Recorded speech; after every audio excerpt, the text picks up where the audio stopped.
Bom, a crise envolvendo o Banco Master já vinha dando sinais desde os anúncios envolvendo o BRB de Brasília. A gente chama aqui para entrar nos nossos estúdios Denise Campos de Toledo, analisando essa situação. Aliás, nenhuma surpresa, né, Denise, do que poderia acontecer com esse banco. Isso já vem rodando e os analistas de olho. Bem-vinda mais uma vez, boa noite. Boa noite a todos que nos acompanham. É isso, Tiago, não houve grandes surpresas, porque já se sabia de operações de risco do Banco Master, houve muita polêmica em torno disso na época em que o Banco do Distrito Federal, um banco que é estatal, ele tentou comprar o Master. Naquela época, ele teria adquirido 12,2 bilhões de reais em carteiras de crédito inexistente. Então, é por aí que se começa a fraude, né, do Banco Master. Fora isso, ele fazia essa propaganda com uma rentabilidade excessiva dos CDBs, né, oferecendo 140%. A gente sabe que bancos menores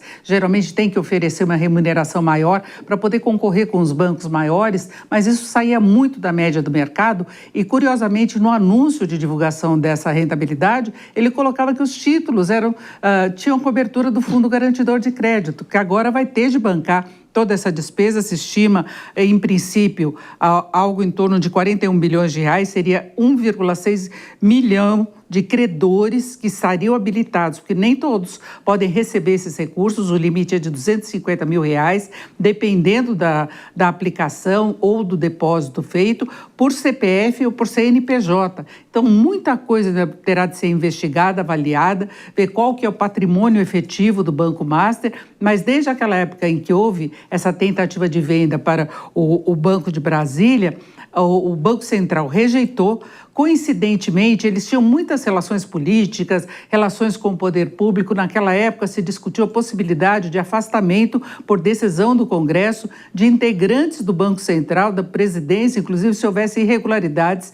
Foi meio que uma pressão política na época. A resposta dada pelo Banco Central foi suspender a operação de compra, não é? Então, desde aquela época, o COAF e também o Banco Central foram abastecendo a Polícia Federal para formalizar toda a investigação e chegar à operação de ontem, na verdade, quando ele foi preso. E é curioso agora, Tiago, que ele começa a falar que ele estava afastado da direção do banco, e a primeira justificativa apresentada para a viagem é que ele iria para o exterior para fechar a operação de compra que foi anunciada ontem, né? Porque, de repente, surgiu um novo comprador interessado. Claro que isso foi suspenso. O Banco Central viu por aí indícios de que havia nova tentativa de irregularidade, de fraude dessa operação, e a Polícia Federal agiu. Pois é, Denise, você continua aqui porque a gente tem um convidado. Denise traz também um convidado aqui com a gente no Jornal Jovem Pan. Nós estamos recebendo aqui o nosso convidado. A Denise passa o nome dele aqui. O nosso entrevistado é o advogado criminalista, especialista em direito penal e econômico, Juliano Calegari Melchior. Tudo bem, doutor? Muito obrigado por estar aqui conosco no Jornal Jovem Pan. Boa noite, bem-vindo. Olá, Thiago, tudo bem? Boa noite, Denise também. É uma honra estar aqui com vocês. Espero que a gente tenha uma conversa proveitosa.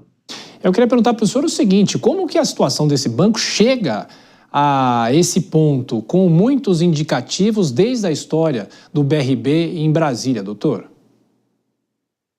Essa é uma prática que ela veio sendo reiterada ao longo de um grande período de tempo.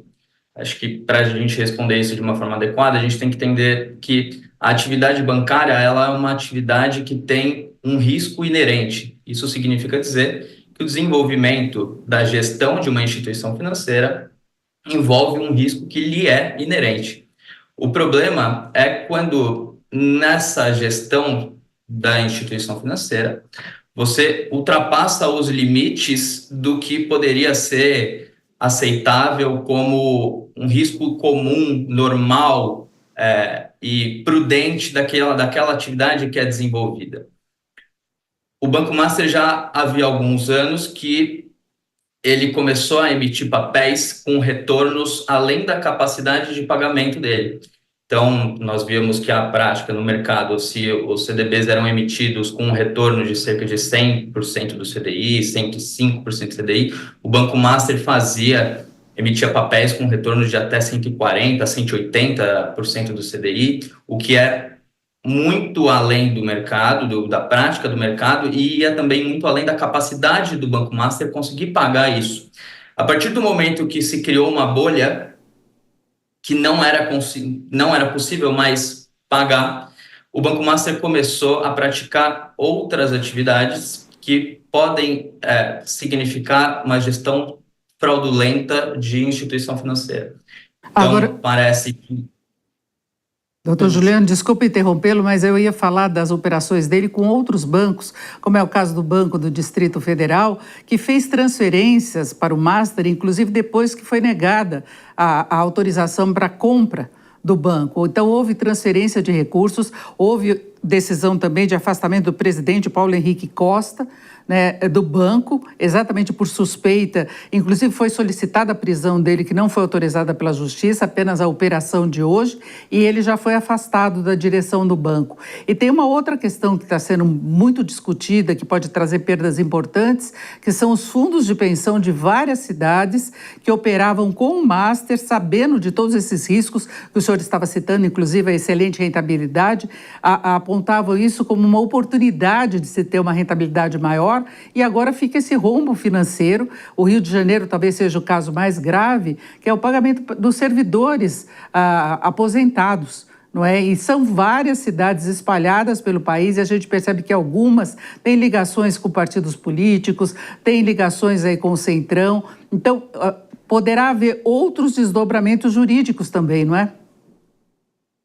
Sim, é possível que tenha desdobramentos, porque essas operações parece que elas já eram sabidas. Houveram alguns investimentos que eles, e aí seja por parte desses fundos de pensão municipal, seja até a tentativa de compra do Banco Master pelo BRB, era uma tentativa de compra para além do risco normal do mercado, porque se sabia que o Banco Master não tinha mais a capacidade de recuperação.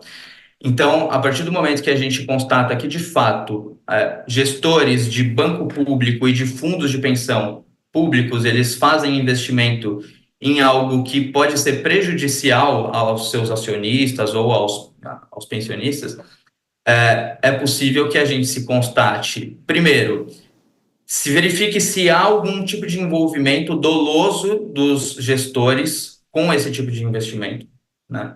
E segundo, é possível que haja mesmo uma improbidade administrativa por parte desses gestores públicos, porque estaria se colocando o erário público, né, e dos próprios acionistas ali em um risco desmedido.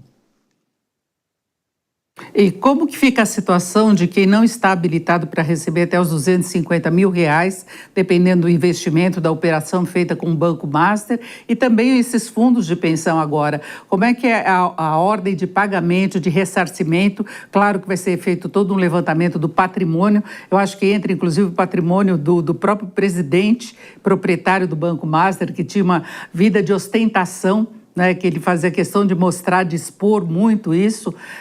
Como que as pessoas podem se inscrever para começar um processo judicial, na verdade, para ter o ressarcimento dos recursos?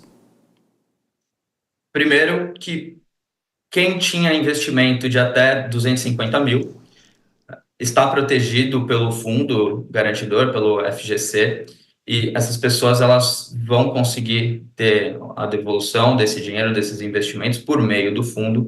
Existe todo um procedimento que tem até um aplicativo do FGC para que se faça o pedido formal disso.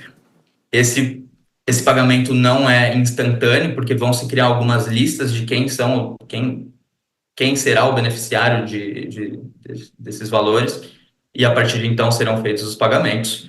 Agora, para quem tem investimentos de além de 250 mil, aí o problema é um pouco mais grave, porque essas pessoas elas vão disputar o que sobrar da massa falida do Banco Master. Corre risco, inclusive, dessas pessoas não conseguirem receber 100% do dinheiro, até porque vai ter uma apuração de qual é o patrimônio do Banco Master, e vai usar esse patrimônio para pagar os credores. Isso você vai poder fazer, ou quem é credor disso vai poder fazer, inclusive um processo judicial, vai ter que se habilitar como credor também aí vai ser até mais lento do que no processo do FGC, mas em resumo é isso. Doutor Juliano Calegari, que é especialista em Direito Penal e Econômico, muito obrigado pelos esclarecimentos aqui na Jovem Pan e volte sempre. Um abraço. Eu agradeço, Thiago e Denise. Boa noite. Denise, em 30 segundinhos o mercado não sentiu muitos efeitos, né? Não Bolsa, teve reação. dólar. O mercado está mais focado nos Estados Unidos e dados que estão sendo divulgados nos Estados Unidos, que esfriaram um pouco a expectativa de um novo corte dos juros pelo Federal Reserve. Nós tivemos até um certo impacto, oscilação das ações do Banco do Distrito Federal pelo anúncio de afastamento da presidência, porque se espera que tenha uma gestão agora mais eficiente. Mas foram oscilações muito pequenas, o dólar refletiu muito mais esse outro cenário macro. O mercado, como a gente disse, não foi surpreendido por essa operação e os bancos já vinham restringindo muito qualquer operação conjunta com o Master porque tinha essa desconfiança. Então, reação tranquila do mercado financeiro. Perfeito. Denise Campos de Toledo, a gente volta a se falar amanhã. Bom descanso para você.